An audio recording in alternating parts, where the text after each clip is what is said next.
দেখিনি।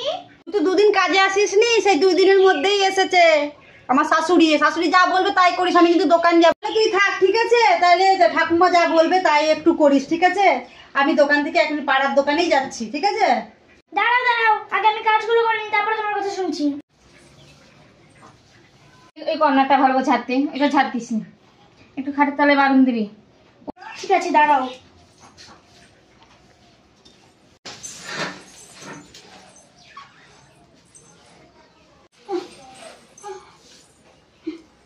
ওই শোকেশের তলায় এটা ঝাড় দে।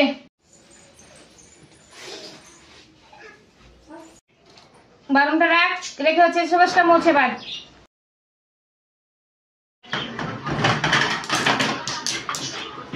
কি করে মুছছিস? সব জিনিসপত্র ভেঙে ফেলবি নাকি সব ফেলে দিচ্ছিস? আমি এখানে ভাত বসে ট্রেন দেখে আছি।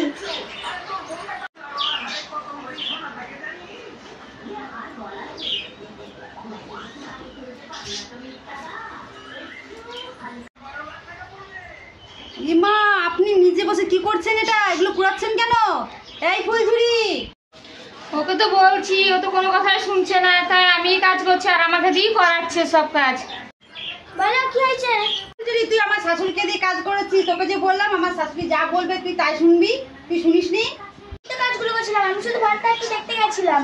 তুই আমার শাশুড়িকে দিয়ে কাজ করেছিস মানে? তোকে বললাম না তুই সংসার সব কাজগুলো তুই করবি, আমার শাশুড়ি যা বলবে তাই করবি। কেন তুই আমার শাশুড়িকে কাজ করছিস? কেন তো কাজ আসতাম না। বাড়িটাকে বাড়ি থেকে বের করতেই হবে, আমাদের কঠিন চিন্তা হচ্ছে। ঠিক আছে বৌমা, এবার কেমন ফুলঝুরিকে ছেড়ে দাও, ও যেরকম কাজে আসে সেরকম কাজে আসে, আর ওরকম করবে না। শোন, আমার শাশুড়ি বললে বলে এবার তোকে আমি কাজে রাখলাম, ঠিক আছে? এবার তুই কাজে আসবি, ঠিক আছে? এক সপ্তাহের মধ্যে কাম খতম।